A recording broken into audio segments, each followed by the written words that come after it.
Greetings, free thinkers. Welcome to the Hoggcast. How are you doing today? I hope you're doing fine. I certainly am. Okay, what do we have for you on today's episode? We have for you one clip to watch.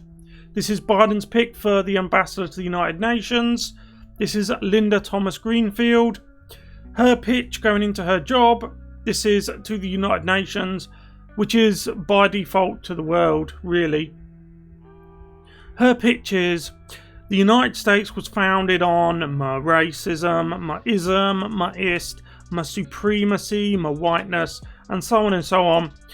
This at a time when America's enemies, such as China and Russia, have told the the United States, in no uncertain terms, because of course Biden is extremely weak and they know he's weak, they've told him, and by extension the United States, to stay out of the Crimea with what's going on with the Ukraine, and Taiwan with what's going on with China over there. So we're going to watch this clip and we're going to see and ask, who does this help? Who does this serve? This isn't the United States making a strong statement. This is a whipped dog, but it's more than that. It's a dog that wants to be whipped. It's a dog that's whipping itself. Not only does it want to be whipped, because it can't really find anyone to whip it, it whips itself. And that's, I'm talking about the United States here in general, right? Not the people, you know I love the United States people, the American people, but the leadership, the Democrat leadership. You're like whipped dogs. Whipped dogs that whip themselves. Really, I don't understand it. Anyway, let's get into this clip. But if you haven't yet, please like this video, subscribe to the channel, hit the notification bell, and share this video around. There's little icons below, Facebook, Twitter, and so on. That'll automatically take you over there. It'll copy the link to this video over there. That will really help us combat the censorship of conservative personalities. Find it very hard to grow, so I could do with your help in that matter. Okay, let's go. Re-engage with the Human Rights Council and have announced our intention to seek election to that body so that we can advance our most cherished democratic values around the globe. Of course, when we raise issues of equity and justice at the global scale, we have to approach them with humility. Be very careful of this phrase, equity, right? You notice they started with diversity, then it was equality, and now ever so slightly it's edged to equity. Equity means just giving out what the people have, as in the working people, not the rich like this, sharing it out between each other to the point where we only have a very small amount of things. Define what it is, whether it's bread, whether it's whatever it is. It will be shared out and shared out and shared out, whether you work for it, whether you don't work for it, to the point where you don't have enough to feed your family. In other words, it's a redistribution of wealth. That's what it is. Equity is the redistribution of wealth. And you have the United States ambassador, Biden's pick, to the UN, talking now about equity, the redistribution of wealth. This is communism, it's socialism, Marxism. All of these Leninist type movements are all together, and they now have a chokehold in the West. That should frighten you. We have to acknowledge that we are an imperfect union and have been since the beginning. And every day we strive to make ourselves more perfect and more just. In a diverse country like ours, that means committing to do the work. It means learning and understanding more about each other. It means engaging trailblazing groups like yours to teach, to grow, to include, to improve. It means not forgetting our past or ignoring our present, but... So, this is a thing. They want you to live in the past. That's why she says don't forget the past. You know, I'm English, and my people have been slaves 4 times in the past. To the Romans, to the Normans, to the Vikings, the Norse, and to a much lesser extent, although it's still worthy of pointing out, to the Moorish North African Moors, the Muslim slave traders who would sail into British and European river systems. They would raid villages and towns and take away the women and children, right? The worst ones by far was what the French or the Normans did to us, okay?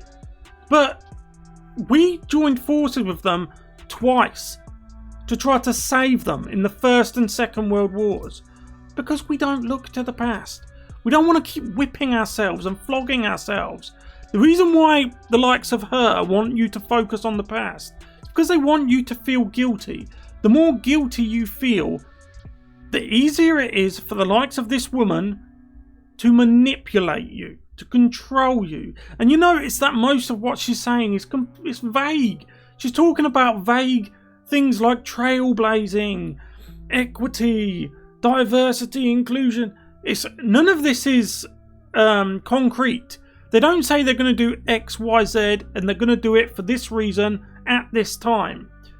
Unlike conservatives, like us conservatives, we will tell you what we're going to do when we're going to do it. But these guys on the left, they are the masters at semantics, and it works wonders for them. It's one of their key tactics to keep you guessing what the hell they're talking about, whilst their real agenda, their real actions are being taken in the shadows.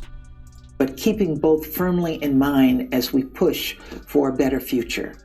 I tried to do this recently in the UN General Assembly when I spoke on the International Day for the Elimination of Racial Discrimination. That day and commemoration was personal for me. So I told the UN some personal stories. I told them how my great-grandmother, Mary Thomas, born in 1865, was the child of a slave just 3 generations back from me. But that's not you! You just said it's personal for you. That isn't personal for you. Someone who was born 3 generations before you, you probably never even knew her. You probably never met her. She was probably dead before you were born. 3 generations before you. But you've taken that grievance as if it's yours. This is the key to understanding why people like her have this victimhood narrative, this victimhood mindset, even though they are the ambassador to the United Nations, but they're still a victim. In her mind, she thinks that a homeless white veteran on the streets of California is more privileged than her. It sickens me. I grew up in the segregated South. I was bused to a segregated school. On weekends, the Klan burned crosses on lawns in our neighborhood. I shared these stories and others to acknowledge on the international stage that I have personally experienced one of America's greatest imperfections. Well, you're talking on the international stage. Do you know what... on the international stage, do you know what's happening around the world? All over the world, all over the third world. Yes, America had some shameful events all the way until the middle of the 20th century. But they moved on from it. The only people that can't seem to move on from it is you, lady. You just can't move on. You are segregated in your own mind. In your own mind there is segregation. You can't move on from it.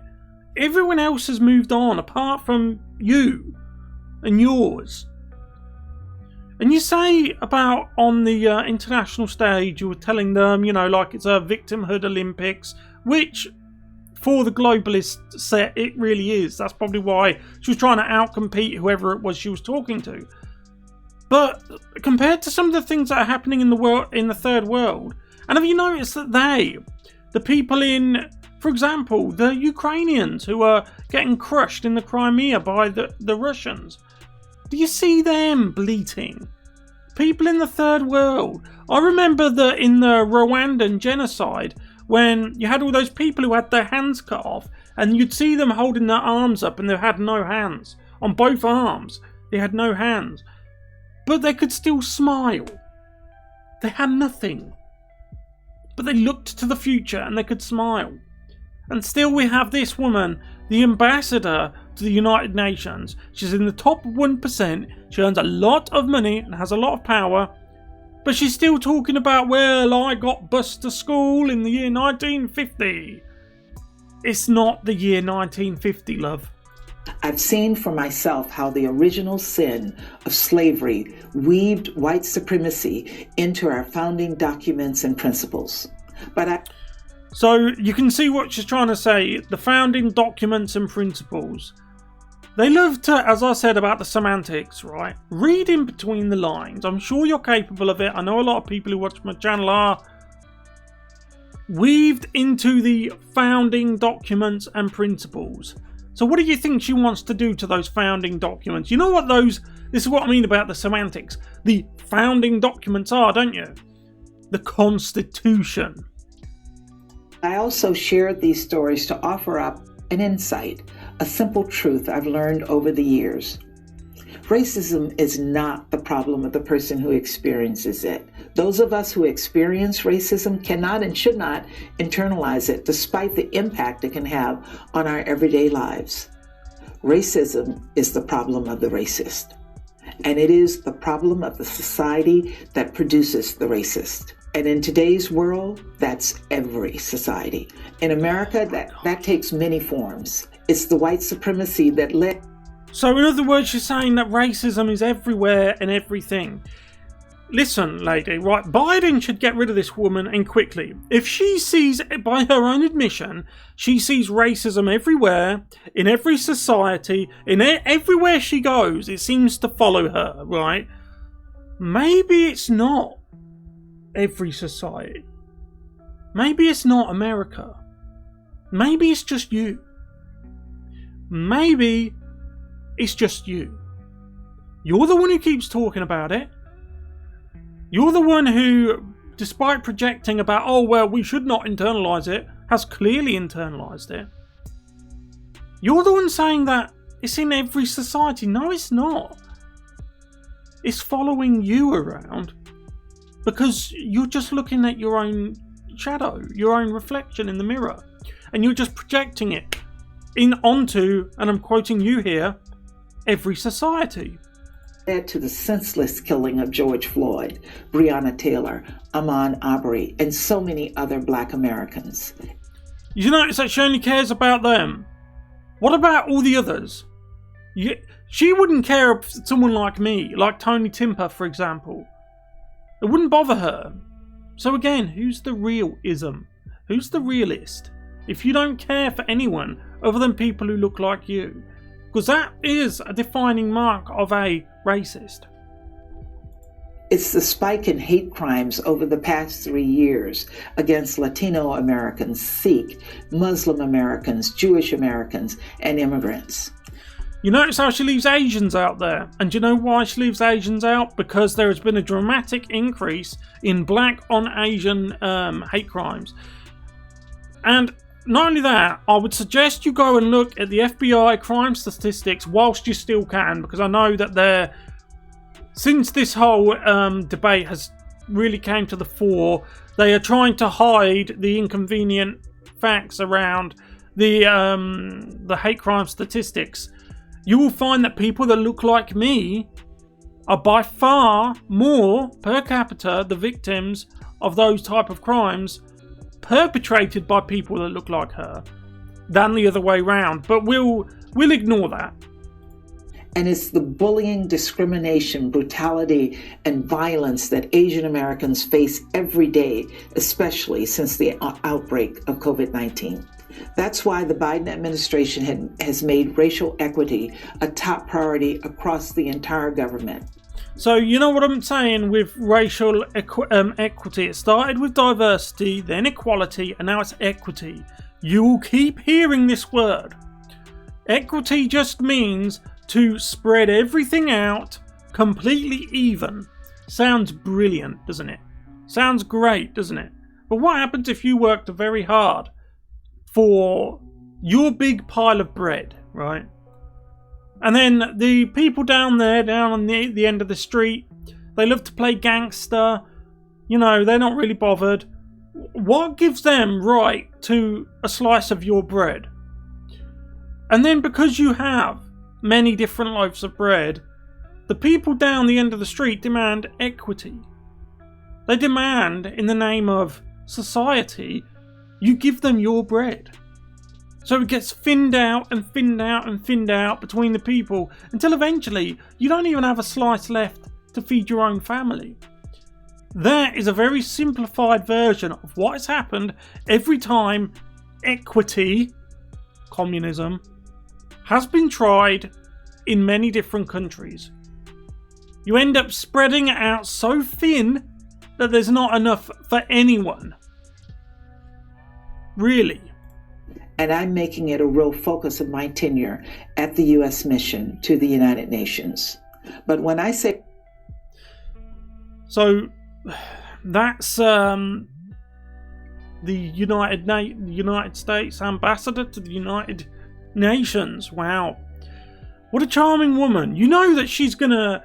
If you think that she's gonna do anything on her tenure that will increase the quality of your life, that will benefit your country on the international stage, you're a fool, really. I can't express how badly the West is harming itself, whether it's Britain, Australia, Canada, the United States, European countries like France, Germany, and that lot, so on and so forth. We are seriously harming ourselves. We are doing stupid things to appease people who hate us. We've been doing it for about 2 decades now, and the fruits of their labours are starting to show. Now we're getting all of this equity stuff. Keep an eye out for that word. You're going to hear that word a lot. It worries me. It bothers me. It really does. But look, we'll leave it there. Let me know what you guys think in the comment section below. If you haven't yet, please like this video, subscribe to the channel, hit the notification bell and share this video around. That'll help me stay competitive with pretty much all the mainstream media. YouTube is seriously strangling independent commentary channels, conservative voices. They do not want us here, which is a shame because I really used to defend YouTube, but after Trump left, they have moved to heaven and earth to make sure that nobody with conservative views could ever influence anyone ever again. That's what they're doing, and they're making a very good job of it, as usual, because destroying people's lives, destroying people's rights to free speech and so on, is all they really live for. Anyway, I'll see you in the next one. Goodbye.